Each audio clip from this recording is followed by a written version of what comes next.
కంటి అద్దాల నుండి శాశ్వత విముక్తి పొందండి. లాసిక్ సర్జరీ 14,000 మాత్రమే. వివరాలకు సంప్రదించండి. నమస్తే, నేను Keshav. Welcome to Suman TV.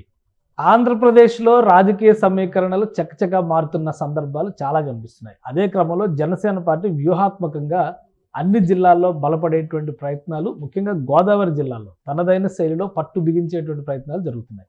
పిఠాపురంలో కీలకమైనటువంటి నేతలు జనసేనలో జాయిన్ అయ్యారు. రాబోయేటువంటి ప్లేనరీ లోపు మరికొంతమంది నాయకులు జనసేనలోకి క్యూ కడుతున్నారనేటువంటి సమాచారం ఇప్పుడు ఆసక్తికరంగా మారింది. జాయినింగ్స్ పట్ల కానీ, అలానే కొత్తగా జాయిన్ అయ్యేటువంటి వారి పట్ల కానీ జనసేన పార్టీ ఎలాంటి వ్యూహాన్ని అనుసరించబోతుంది, రాబోయే ప్లేనరీకి ఎటువంటి సంకేతాలు ఇవ్వబోతుంది, ఈ అంశాన్ని విశ్లేషించే ప్రయత్నం చేద్దాం. మనతో పాటు అనలిస్ట్ చంద్ర శ్రీనివాస్ గారు. చంద్ర శ్రీనివాస్ గారు నమస్కారం. నమస్కారం అండి.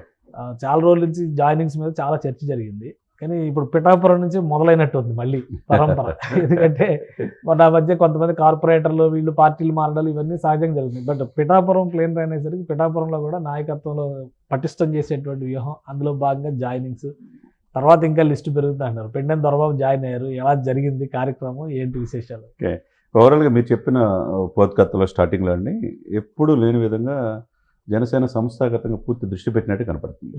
ఎందుకంటే ఎన్నాళ్ళు పరిపాలన మీద 8 నెలలు ప్రభుత్వ పాలన మీద, ఇప్పుడు పార్టీ ఇది మీద పార్టీ గ్రాస్ రూట్లో ఎలా తీసుకెళ్ళాలి, రాయలసీమలో పుంజుకుంటున్నారు.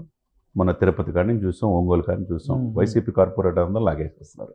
వాళ్ళు కూడా జనసేనలో చేరుతున్నారు. అంటే సుదీర్ఘమైన రాజకీయ ఇది ఇక్కడ ఉంది, మనకి లైఫ్ బాగుంటుంది అనేది వాళ్ళకు కూడా స్పష్టంగా అర్థమవుతుంది. అదేవిధంగా మొన్న విజయవాడలో కూడా జాయినింగ్ పెట్టారు. కట్ చేస్తే రేపు ఉత్తరాంధ్ర 10వ తరగతి శివశంకర్ గారిలో అరకు పాడారు అంటున్నారు.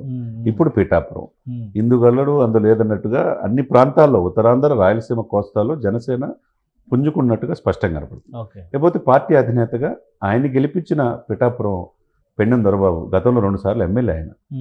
ఆయన వైసీపీ మొత్తం దాదాపు 150 మందితో 200 వెహికల్స్ వేసుకొని ఇతను మన ఫ్యామిలీతో కలిశాడు. వెంటనే డేట్ ఫిక్స్ చేసుకున్నాడు. వైసీపీకి అక్కడ పూర్తిగా కనుమరుగైపోయినాయి. గోదావరి జిల్లాలో ఒక పెద్ద ఎదురు దెబ్బగా చూడాలి, పెద్ద ఎదురుగా వైసీపీకి అసలు. ఎందుకంటే ఈయన చాలా మంచి సౌమ్యుడిగా ఉంది, పేరుంది. ఇతను కూడా కాదని ఆ రోజు వంగగీత గారిని అక్కడ నిలబెట్టారు. ఆమె కూడా పార్టీ కార్యక్రమాలు దూరంగా ఉంది. రేపు గెలిస్తే ఆమె డిప్యూటీ సీఎం అయ్యేది, కానీ గెలిచి డిప్యూటీ సీఎం అయ్యాడు.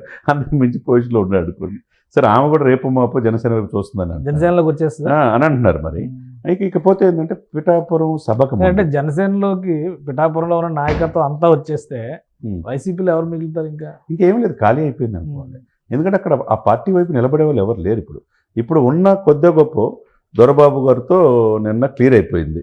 ఎంపీటీసీ లేరు, సర్పంచ్ లేరు, జెడ్పీటీసీ లేరు, వైసీపీ క్రియాశీల కార్యకర్తలు అనేవాళ్ళు పిఠాపురం లేరు. అంటే పిఠాపురం ఇక పవన్ కళ్యాణ్ గారికి శాశ్వత చిహ్నం అయిపోయింది. చంద్రబాబు నాయుడు కొప్పేటలో ఇది శాశ్వత చిహ్నం అయిపోయింది. అదేవిధంగా ప్లేనరీకి ముందు ఈ సమావేశాలు, ఈ జాయినింగ్ జరగటం ఒక రకంగా అక్కడ వర్మ పాత్ర కూడా ఇక లేదని అనిపిస్తుంది. వర్మ ప్రమేయం లేదు, పాత్ర లేదని అనిపిస్తుంది. సరే, కట్ చేస్తే అండి పార్టీ అధినేతగా మొత్తం మీద వర్మ గారిని పూర్తి స్థాయిలో నమ్మలేము అనే సంకేతాలు మాత్రం స్పష్టంగా కనపడుతుంది. ఎందుకంటే ఏదో జరిగింది, నేను లేకపోతే ఏం లేదు, నేనే గెలిపించాననే ఇది ఆయనలో ఉండబట్టి, లేకపోతే బహిరంగంగా ఆయన ట్విట్టర్లో, ఫేస్బుక్లో పెట్టడం వల్ల మొత్తం చెడిపోయింది. మొదటిగా వచ్చింది, మోసం వచ్చినట్టు. ఈయన ఎందుకంటే ఈయన ఆట స్టార్ట్ చేశాడు పవన్ కళ్యాణ్ గారు. పవన్ కళ్యాణ్ ఆట చాలా వ్యూహాత్మకంగా ఉంటుంది. అక్కడ పెండెం దొరబాబు, ఉదయ్ శ్రీనివాస్ గారి పాత్ర ఏంటి? ఆయన ఫస్ట్ ఎమ్మెల్యే ఎక్స్పెక్ట్ ఈ ఉదయ్ శ్రీనివాస్ మొదటి నుంచి వర్మకి, ఉదయ్ శ్రీనివాస్కి అసలు పడదు కదా, అది పసుకట్ల. అతను ఓడించడానికి చాలా ప్రయత్నం చేశాడు అనేది కూడా ఆరోపణలు ఉన్నాయి. వాట్ ఎవర్ ఏ రీజన్ అయినా కానీ ఉదయ్ శ్రీనివాస్ ఈ రోజు గెలిచిన పవన్ కళ్యాణ్ గారి వల్లే గెలిచారు. అక్కడ పవన్ కళ్యాణ్ గారిని ప్రజలు, పిఠాపురం ప్రజలు హక్కును చేర్చుకున్న 70,600 మెజార్టీతో జగన్మోహన్ రెడ్డి గారి కంటే ఎక్కువ మెజార్టీ వచ్చి గెలిచారు డిప్యూటీ సీఎం గారు. ఇకపోతే 10 నుంచి 15 లక్షల మందితో చిత్రాడలో అందరి చూపు పిఠాపురం వైపు అన్నట్టుగా కంప్లీట్గా అసలు ఏం జరగబోతుంది ప్లేనరీలో, భారీగా ఆయన ఏం మాట్లాడబోతున్నాడు, భవిష్యత్తు జనసేన ఏంటి అనేది చూస్తున్నారు. నిన్న పెండెం దొరబాబు గారు కూడా జాయిన్ అయినప్పుడు, సార్ మీకు ఏమన్నా ఇచ్చారా, మాట ఇచ్చారని చెప్పి అంటున్నారు. నేను ఏ పదం నాకు అవసరం లేదు, ఆయన గౌరవనీయ ఉప ముఖ్యమంత్రి హోదాలో ఉన్నాడు, పిఠాపురం ప్రజలు ఆయన ఆశీర్వదించాడు, ఆయన ఏది చెప్తే అది పార్టీ కోసం పనిచేస్తున్నాడు, నా పదవులు అవసరం లేదని క్లారిటీగా ఉన్నాడు. ఇప్పుడు అటువంటి నాయకుల్ని చూసుకుంటారు. నాకు పదవే కావాలంటే అది ఇస్తారా లేదని బెదిరింపు ధోరణిలో ఉంటే మరి నాయకులు కదా వీళ్ళు, సీఎం డిప్యూటీ వాళ్ళ వ్యూహాలు ఉంటాయి. ఆ వ్యూహాలకు పొదులు పెట్టి ఆల్టర్నేటివ్ మెకానిజం చూసుకుంటారు. కాబట్టి ఇక్కడ ఆయనకి ఆపోజిట్ ఎవరు లేరు ప్రస్తుతానికి. Pithapuram ground is clear, ground is clear.